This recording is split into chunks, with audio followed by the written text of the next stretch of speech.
Reading aloud to you a story from the Disney Bedtime Favorites book. Please check the description below if you'd like to hear other stories from this book. Disney Pixar's Finding Nemo, Night Games. You'll know when to turn the page when you hear this sound. Nemo was enjoying the perfect afternoon. He was playing tag with his octopus friend Pearl. The two friends chased each other from sponge bed to sponge bed. "Tag, you're it!" Pearl giggled as she tapped Nemo on the back with one of her 8 tiny tentacles. "Bet you can't catch me." "We'll see about that," Nemo said as Pearl jetted away, kicking up a large cloud of sand. Nemo flipped his fins faster and chased Pearl past the edge of the sponge beds. He was just about to tag her when she spotted something tall and wide up ahead. "What is that?" he shouted, pointing a fin over Pearl's head. "What's what?" Pearl asked. "Come on," Nemo said. "Let's go check it out." Nemo swam towards the looming object. It seemed to wave at them in a gentle current. "Whoa, wait for me," Pearl called out. Getting closer, Nemo let out an excited yelp. It was a huge seaweed bed. The bed was a giant maze of green and red seaweed. Some spots were almost too dense to swim through, while others formed small pockets of open space. Pearl and Nemo had never seen it before. "This looks like the perfect hide-and-seek spot," Nemo said to Pearl. "Want to play?" Pearl looked around nervously. The sea had started to turn dark. "I would love to, Nemo, but I think we should head home. It's getting late and both our dads will be wondering where we are." Looking around, Nemo realized Pearl was right. It was time to go home for the night. When Nemo got back to his sea anemone, his father was waiting. Together they had dinner, and Nemo told him all about his afternoon with Pearl in the seaweed bed. "That sounds like a neat place," Marlin told his son. "But now it's time for bed." "Aw, come on, Dad," Nemo protested. "Can't I just stay up a little bit longer?" Marlin shook his head. "Try to get some sleep, son." Nemo settled into bed and closed his eyes. He told himself a long bedtime story. He thought about boring things like math class. He even counted dolphins, but he still wasn't sleepy. Finally, Nemo got up and swam to his father. "Dad, I can't fall asleep. I've tried, but I just can't. So I was thinking." Marlin looked up at his son. "Thinking, you say?" he replied, trying not to smile. He had a pretty good idea what his son had been thinking. "What exactly were you thinking, son?" he asked.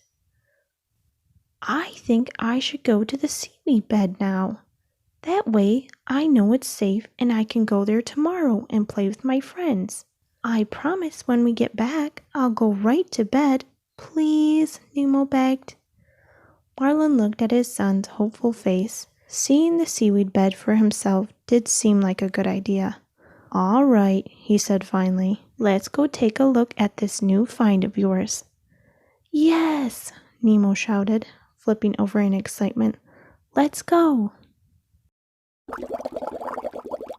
As Marlin and Nemo swam through the reef, Nemo realized he was glad to have his father with him. Everything seemed scary in the dark. Squinting, Nemo looked for the seaweed bed, but in the dark, it was nearly impossible to see anything. "Son," Marlin began, "are you sure the bed is out this far?" Nemo nodded. "It is. I know it is. I just wish we could see a little bit better." Nemo was just about to give up when he saw a light in the distance. The speck drew closer and closer, growing brighter and brighter, until it lit up the water all around Nemo. In the middle of the light was the strangest fish Nemo had ever seen. The new fish had giant lights under her eyes. "Hi, I'm Nemo," Nemo stammered, amazed. "Hi," the other fish said in a friendly sing-song. "I'm Lumen." "It's nice to meet you, Lumen," Marlin said. I'm Nemo's dad. How come we've never seen you before?" Lumen fluttered around, chasing her light to waver and flicker. "My family and I are nocturnal," she said. "We swim and play at night while everyone is sleeping." "Dad and I are being nocturnal too," Nemo said. "We're looking for this big seaweed bed I found this afternoon. Do you know where it is?" "You bet I do," Lumen said. "That's where I live. Follow me." Lumen led Nemo and Marlin to the seaweed bed. "Do you want to play a game?" she asked. "Yeah," Nemo shouted. "Can we, Dad, please?" Marlin nodded. "Just stay here in the open," he said. "I'm going to go have a look around." While the kids played, Marlin explored the seaweed bed to make sure it was safe. Behind him, he could hear his son counting down from 100. "Don't peek," Marlin heard Lumen shout as she swam off to find a good hiding spot. Nemo pushed through the maze of thick green and red strands, swimming farther and farther into the seaweed bed. Suddenly he realized how dark and quiet it had become. He could no longer hear Nemo or see Lumen's light. Marlin spun around. He had no idea where he was. All he could see was seaweed. He was lost. "Nemo!" he shouted. "Nemo, where are you?" But there was no answer. Flipping his fins, Marlin tried to find his way out.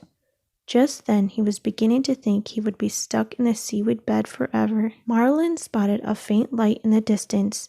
"Nemo," he called, swimming toward it. "Is that you?" Following the light, Marlin made his way through the seaweed. The strands grew farther apart until finally he hit the open water. There, right where he'd left them, was Nemo and Lumen. Marlin let out a sigh of relief. "Phew." "Dad," Nemo said excitedly. "There you are. We didn't know where you'd gone. Don't you know better than to go swimming off by yourself in the dark?" Marlin smiled. "I guess I should have followed my own advice." Nemo gave Marlin a hug. "I'm just glad we found you, Dad." Together the two said goodnight to Lumen. As they swam home, Marlin let out a big yawn. Ugh. Nemo looked at his father. "When we get home, I think you should go right to bed, Dad," Nemo said with a teasing look in his eye. "You've had more than enough adventure for one day." Thanks so much for watching. I hope you enjoyed this Finding Nemo story. If you'd like to hear other stories from this book, please check the description below. The stories I've read so far from this book are a Lady and the Tramp story called A Trusty Babysitter and a Thumper story. So if you'd like to hear either of those, please check the description below. And if you're new here, please don't forget to subscribe for more stories like this one every week. Thank you, and goodbye for now.